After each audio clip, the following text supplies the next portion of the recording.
Bismillahirrahmanirrahim. Assalamualaikum warahmatullahi wabarakatuh. Alhamdulillahirabbil alamin wassalatu wassalamu ala asrofil anbiya'il mursalin wa ala alihi washabihi ajmain. Asyhadu an la ilaha illallah wa asyhadu anna Muhammadar Rasulullah. Ya, kita bersyukur kehadirat Allah Subhanahu wa taala. Alhamdulillah Allah takdirkan kita masih dalam keadaan sehat, kita masih bisa melakukan aktivitas. Mudah-mudahan semua langkah kita menjadi ladang amal di sisi Allah Subhanahu wa taala. Salawat dan salam kita selalu sampaikan kepada Nabi kita Nabi Muhammad sallallahu alaihi wasallam. Para mahasiswa yang Ibu banggakan, para mahasiswa PAI yang berbahagia, mudah-mudahan semuanya juga sehat, mudah-mudahan selalu dalam kerangka mencari ridha Allah untuk menuntut ilmu. Kali ini kita masih tetap berbicara tentang bimbingan konseling berkaitan dengan bagaimana kita memahami pribadi bermasalah. Nah, kita sudah membahas berbagai teori tentang bagaimana memandang pribadi bermasalah dalam perspektif psikoanalisis, kita membahas dalam perspektif eksistensial, kita membahas dalam teorinya Self, kita membahas dalam serinya Humanistic Rogers, dan kita melihat bagaimana kita harus memahami pribadi yang bermasalah. Hari ini, pada jam ini kita akan membahas tentang bagaimana kita memahami pribadi bermasalah dari teori kepribadian yang dikemukakan oleh Choice Theory, William Glasser, dan teorinya Adler. Ibu akan berbagi untuk materi ini.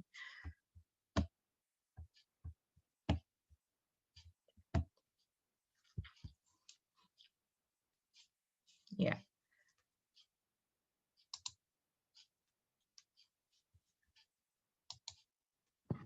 Masih berbicara tentang manusia bermasalah, Choice Theory ya.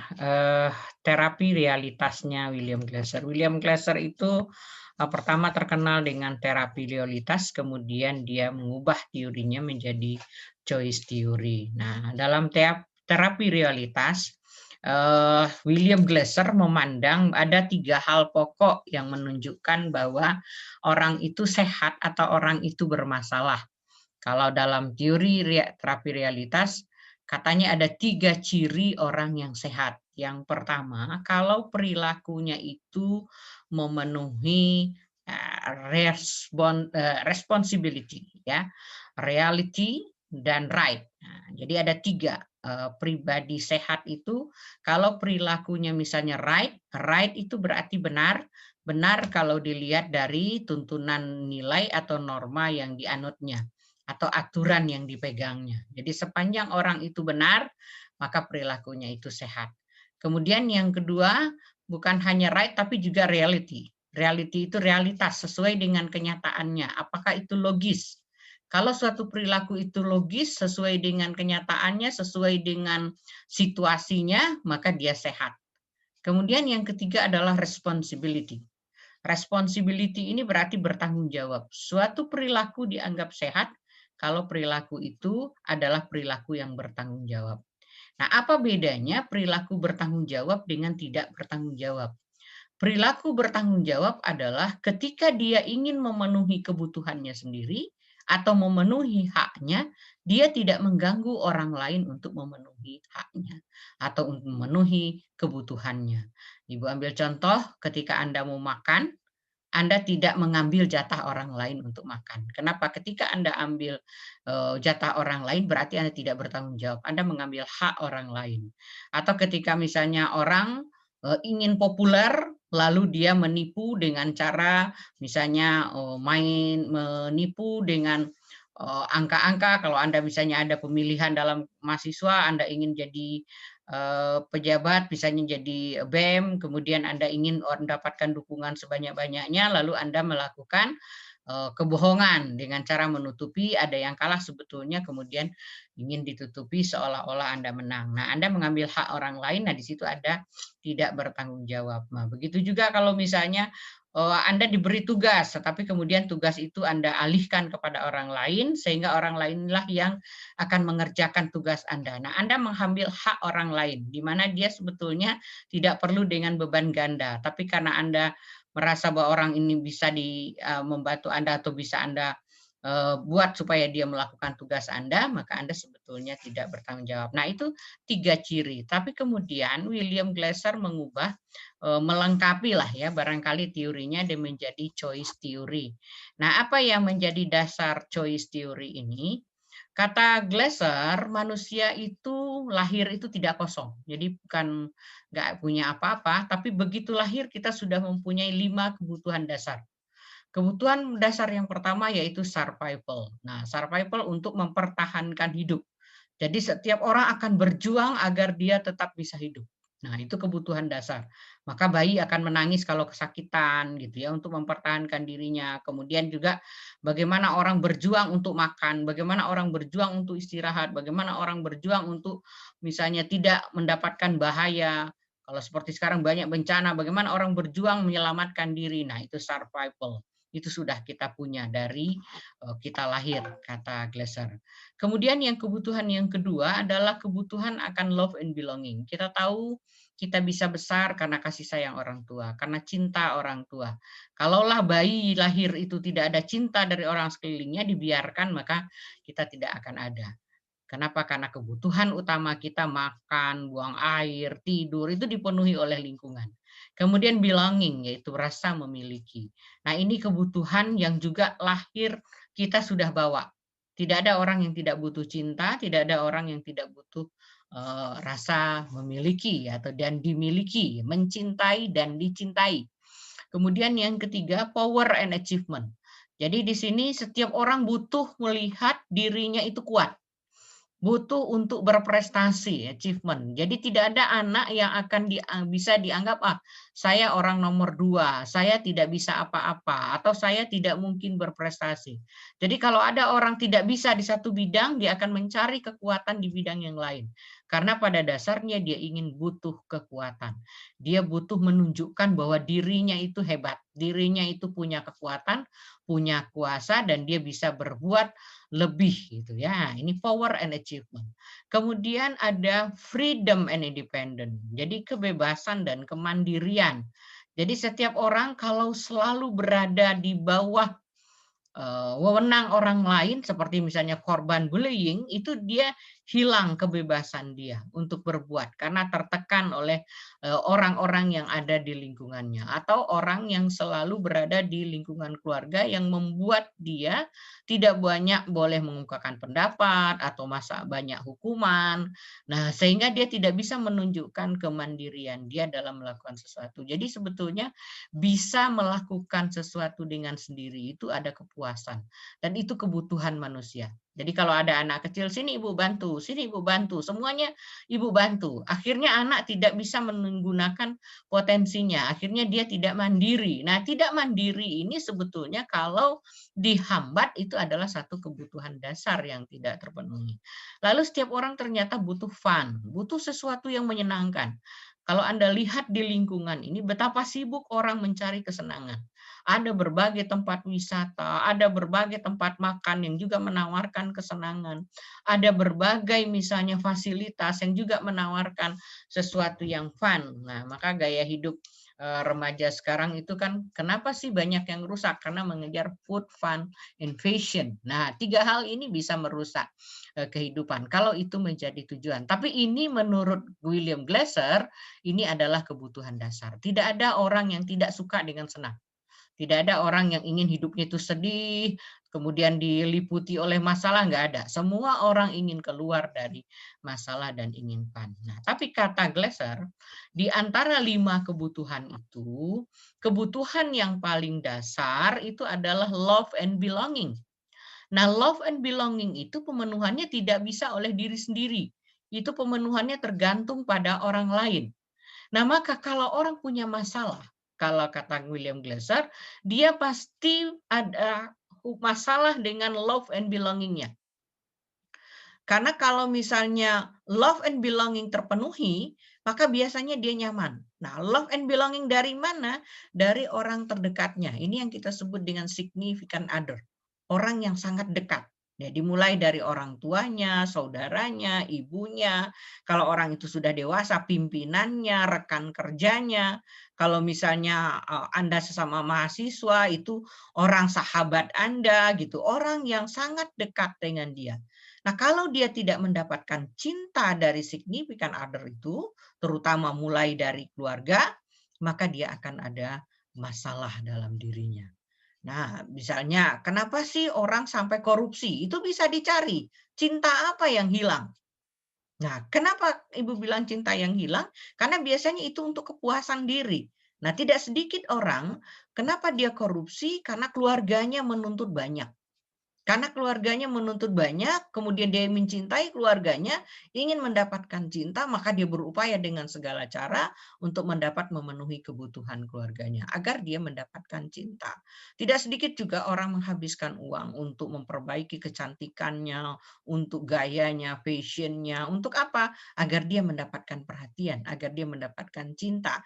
Dari mana? Nah, pada masa remaja seringkali seolah-olah cinta yang utama itu adalah cinta dari lawan jenis. Padahal sebetulnya ada cinta yang lebih utama, yaitu cinta dari ibu, dari ayah, kedekatan, kehangatan. Nah, itu yang paling dibutuhkan. Nah, kalau ini terganggu, maka akan muncul masalah. Jadi kalau orang biasa melihat, kenapa sih orang tidak nyaman dengan dirinya? Pasti biasanya ada masalah dengan hubungan cintanya dengan orang lain.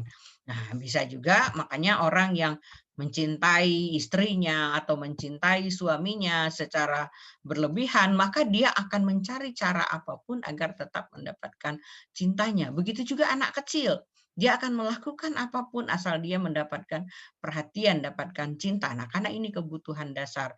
Nah, ketika tidak dipenuhi, maka individu itu akan bermasalah. Maka orang bermasalah atau perilaku menyimpang itu biasanya dia akan memilih bagaimana caranya memenuhi cinta. Jadi kalau ada masalah, ada kekosongan, jiwa tidak hangat gitu ya, dia akan mencari dengan caranya.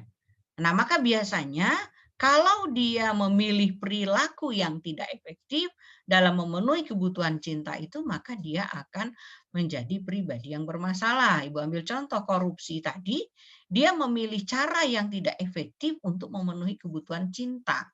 Cinta dari keluarganya, cinta dari tetangganya, cinta dari orang-orang di sekitarnya, karena dia pikir untuk mendapatkan cinta itu adalah harta yang banyak, kedudukan yang hebat gitu. Maka dia tempuh dengan berbagai cara. Maka ujungnya bisa terjadi penyimpangan perilaku. Nah, maka kata William Glasser, untuk bisa membantu orang bermasalah, kita perlu mencari cinta mana sebetulnya yang tidak terpenuhi. Jadi kalau ada anak bolos, nah itu cinta mana sih yang tidak terpenuhi? Bisa jadi anak ini kurang perhatian di rumah sehingga mencari sesuatu power di luar, atau kurang mendapatkan perhatian dari guru, atau tidak mendapatkan cinta dari gurunya sehingga dia merasa bahwa kelas itu tidak nyaman. Nah, ini bisa kalau kita lihat dari kacamata William Glasser. Jadi Anda memang perlu belajar masing-masing teori dan cara pandang teori itu terhadap pribadi bermasalah sehingga tidak dicampur aduk. Misalnya psikoanalisis itu sangat mementingkan masa kecil gitu ya, masa balita. Untuk apa? Untuk mendapatkan kepuasan. Nah, tapi kepuasan yang sifatnya biologis.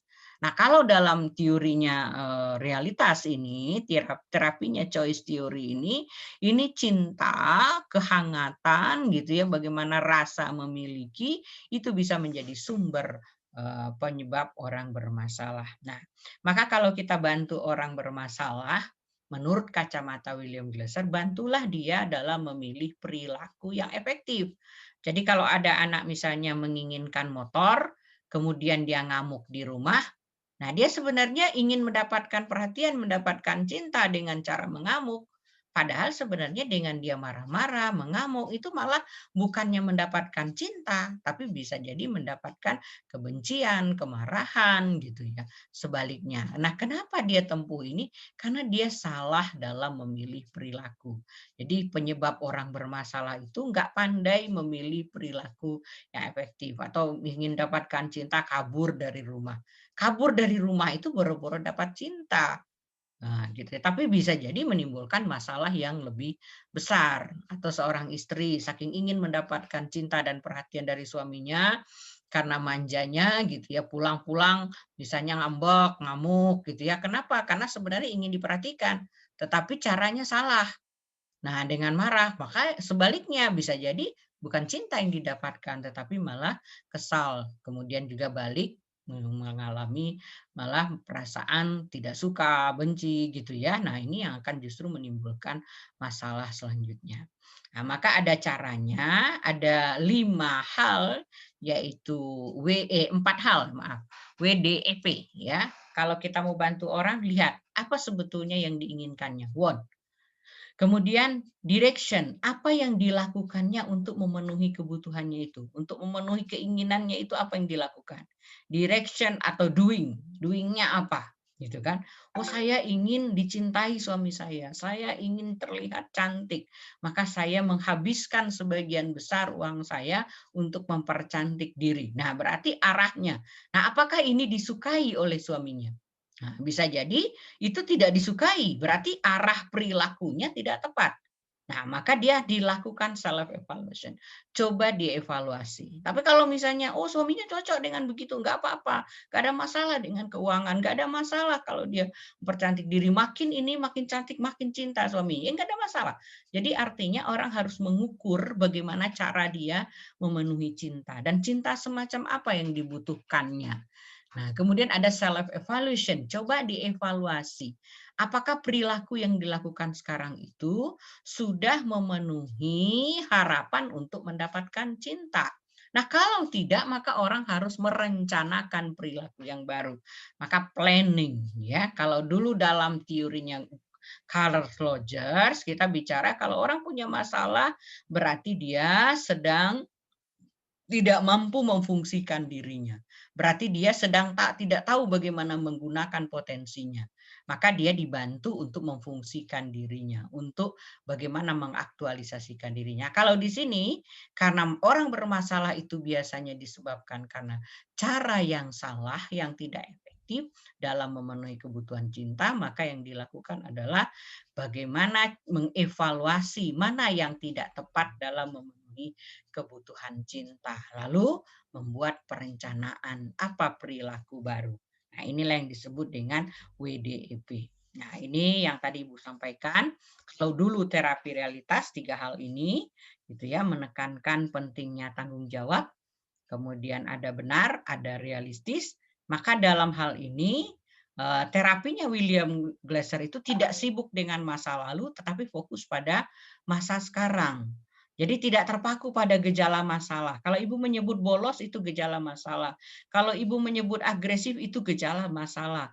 Kalau ibu menyebut misalnya orang frustasi itu gejala masalah. Nah, masalahnya sendiri mana? Nah, kalau dalam terapi realitas, lihatlah ada hubungan cintakah yang bermasalah. Hubungan cinta dengan siapa? Dengan significant other, bukan dengan sembarang orang. Orang-orang terdekatnya. Kalau suami ya istrinya, ibunya, mertuanya, saudaranya gitu ya. Kalau seorang anak ya lagi-lagi juga ibunya, saudaranya, kemudian mungkin neneknya, mungkin familinya gitu yang paling dekat dengan dia. Nah, atau gurunya. Nah, ini jadi ketika kita melihat masalah, kita tidak lihat gejala yang tampak karena masalah itu sebenarnya bukan gejalanya, tetapi yang ada di balik gejala itu. Nah, kemudian kita pindah ke teorinya Adler ya. Nah, Adler terkenal juga dengan psikologi individual, kemudian dia terkenal juga dengan psikologi sosial ya karena dia memandang orang itu adalah makhluk sosial. Jadi kalau menurut Adler, perilaku orang itu didorong oleh dasarnya dia sebagai makhluk sosial, kebutuhan untuk bersama orang lain. Karena pada dasarnya begitu lahir kita butuh orang lain, maka ini juga sangat ada kedekatan dengan teorinya William Glasser ya. Jadi lihat biasanya orang selalu menilai dirinya itu dalam hubungan dengan orang lain. Jadi maka dia ingin ikut bersama orang lain. Anda lihat saja anak kecil. Anak kecil itu kalau sendirian nggak betah, dia cari ibunya, kemudian dia cari aktivitas, dia ingin bersama orang lain. Kemudian bayi juga kalau bagusnya tidak ditinggalkan begitu saja, tapi bersama orang lain. Nah, maka ini yang akan berkembang untuk mengembangkan hakikat dirinya sebagai makhluk sosial.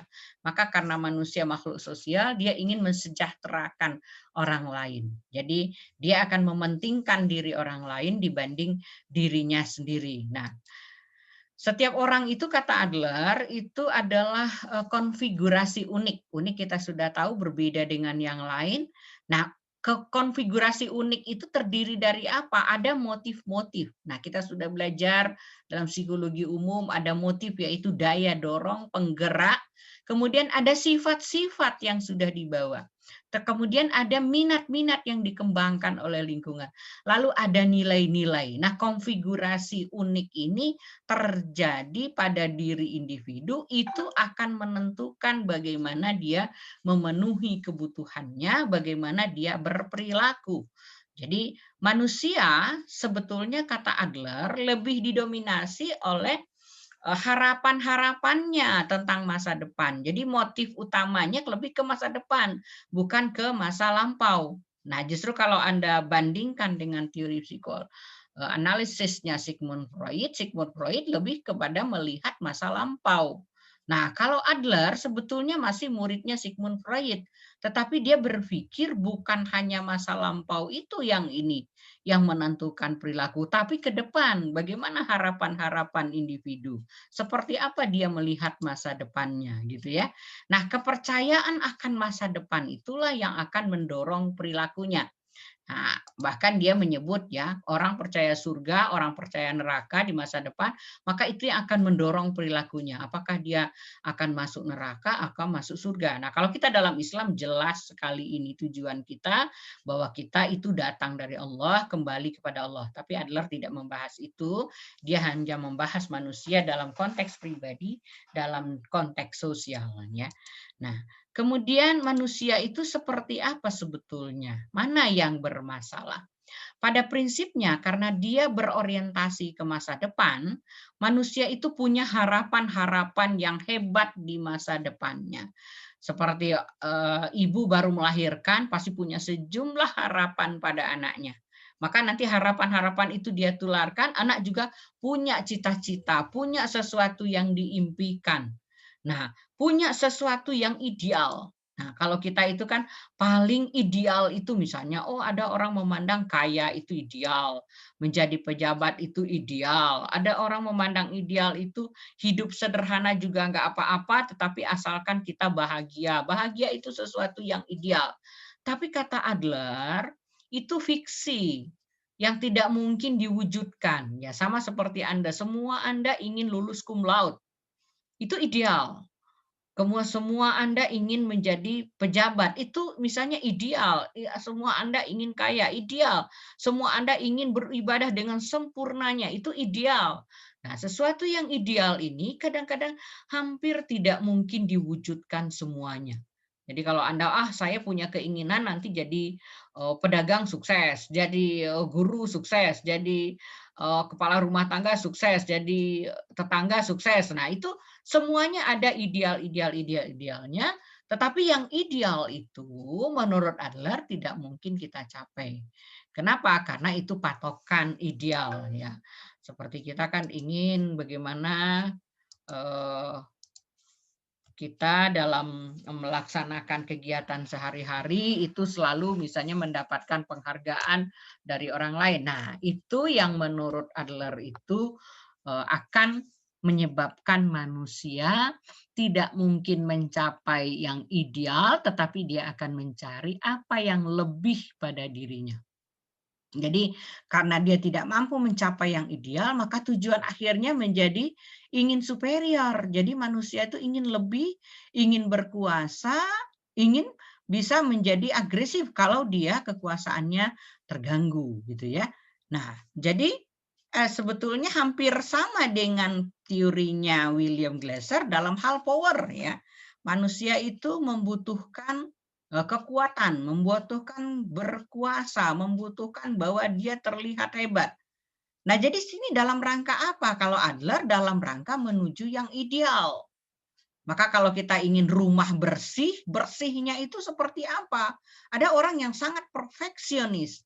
Tidak boleh ada debu sedikit pun. Tidak boleh misalnya ada berantakan sedikit pun. Tapi ketika dia datang ke tempat lain, ternyata itu tidak bisa dicapai. Nah, maka biasanya sudahlah yang penting saya lebih bersih dari orang lain. Nah, itu mengejar superior. Itu sebetulnya tidak abnormal kata Adler, tetapi nanti manusia bisa jadi sibuk dengan kebutuhan untuk superior di mana-mana. Nah, tapi di balik keinginan untuk menjadi superior, manusia punya inferiority atau rasa tidak mampu, gitu ya. Nah, manusia punya rasa tidak mampu ini dari mana? Bisa karena cacat bawaan atau bisa karena gangguan dalam perkembangan. Jadi kalau dalam panah ini Anda lihat manusia selalu menuju ideal, tetapi karena ideal ini tidak tercapai, akhirnya manusia mengejar ini. Mengejar ingin menjadi superior. Tetapi di balik keinginan menjadi superior, ada perasaan inferior atau perasaan tidak mampu. Ya.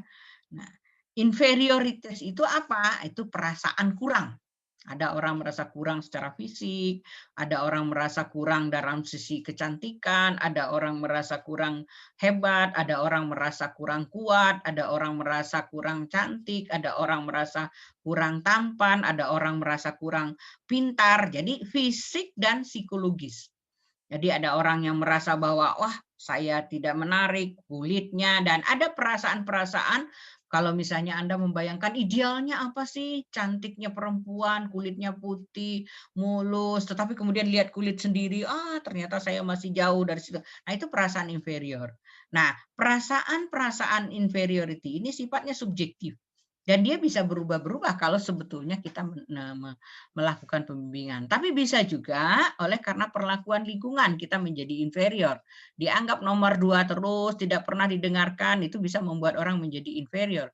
Saya tidak mampu mengungkapkan pendapat, saya merasa tidak bisa di depan umum, saya merasa bahwa pembicaraan saya tidak sulit dimengerti orang lain. Nah, itu penilaian-penilaian inferiority, kelemahan-kelemahan itu menurut Adler itu menyebabkan orang mengalami masalah.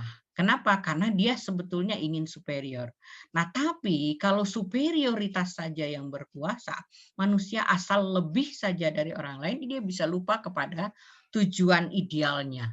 Jadi dia seolah-olah hanya hidupnya dipenuhi dengan mencari kekuasaan, mencari kehebatan, mencari bahwa tidak ada orang yang bisa lebih dari dia. Dan ini Anda lihat pada perilaku-perilaku sehari-hari mulai dari anak kecil, kalau sudah dibiasakan pokoknya kamu lebih hebat loh dari yang lain oleh ibunya, maka dia selalu mencari selalu lebih hebat. Kalau ada teman yang nggak hebat, ya memandang dia nggak hebat, dia akan merasa kecewa, dia akan merasa bahwa dirinya sangat tidak mampu. Nah, ketidakmampuan ini juga menimbulkan masalah. Jadi sebetulnya bagaimana orang mengatasi inferior. Nah, inferior itu suka digambarkan juga dengan feminitas.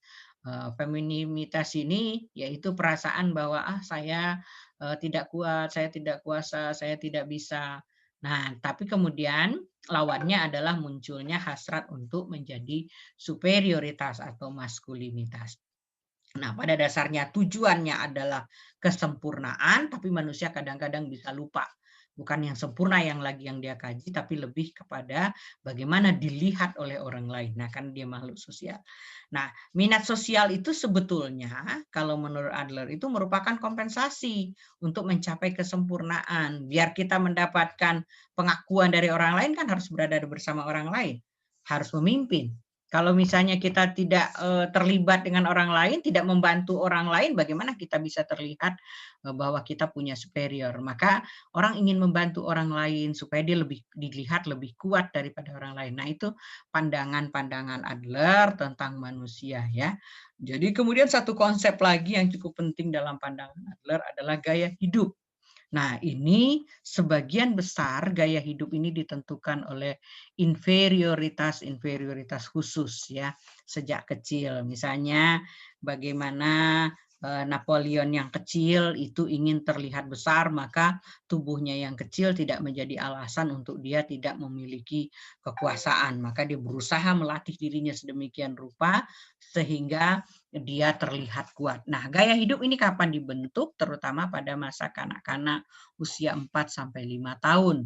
Nah, kalau kita lihat di sini, kenapa 4 sampai 5 tahun anak sudah mulai bermain dan bersama orang lain.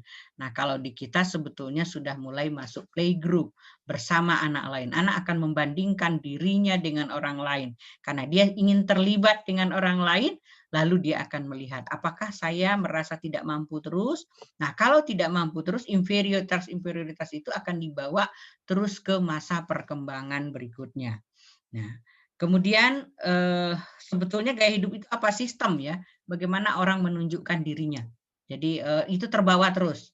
Kalau misalnya, oh dia lagi bersama orang lain, ah saya duduk di sini aja, nanti kan saya nggak sanggup kalau ditanya, nggak bisa baca, nggak bisa jawab. Atau misalnya, ah saya pakai baju ini, saya nanti apa kata orang, kalau saya pakai baju yang begini, misalnya. Oh saya misalnya cukuplah jadi yang ngebantu kegiatan saja, tidak usah menjadi pemimpin. Nah itu perasaan-perasaan inferiority itu yang dikembangkan sejak usia kecil, itu akan menjadi lifestyle atau gaya hidup ya. Nah, minat sosial itu sebetulnya ya karena manusia itu makhluk sosial sudah bersifat bawaan. Maka sebetulnya ingin membantu orang lain itu karena ada keinginan untuk berkuasa seperti yang Ibu sampaikan tadi, karena dia butuh akan terlihat superior, maka dia dengan membantu orang lain, dia berada pada posisi yang kuat, orang lain pada posisi yang lemah. Nah, membantu orang lain itu sebuah kebutuhan, kata Adler ya. Jadi sebetulnya yang masalah yang mana? Kalau inferiority sangat menguasai dirinya, atau sebaliknya, kalau superior saja lupa kepada tujuan idealnya. Nah, itu barangkali cara pandang Adler dalam melihat pribadi yang bermasalah. Dan Ibu kira untuk pertemuan ini cukup ya, Anda banding-bandingkanlah antara teori kepribadian yang satu dengan teori kepribadian yang lain. Memang Ibu tidak membahas semua, tetapi ini gunanya untuk Anda mampu melihat pribadi siswa ini sehat atau bermasalah gitu ya. Jadi kalau sudah enggak mau lagi kalah dengan yang lain, selalu harus dia, nah ini kita harus jaga-jaga. Tunjukkan juga kelemahan dirinya supaya dia berada pada situasi bahwa satu sisi saya bisa superior, tapi di sisi lain saya tidak mampu, tetapi kemudian bagaimana kekuatan-kekuatan yang ada pada diri saya itu tetap menuju kepada tujuan ideal. Tidak sekedar mencari bagaimana saya dipandang oleh orang lain. Mungkin demikian saja yang bisa Ibu sampaikan. Kita akhiri pertemuan ini dengan membaca hamdalah. Alhamdulillahirabbil alamin. Mudah-mudahan ilmu yang diberikan ada manfaatnya. Kalau benar datang dari Allah, kalau salah adalah kekhilafan Ibu sendiri. Assalamualaikum warahmatullahi wabarakatuh.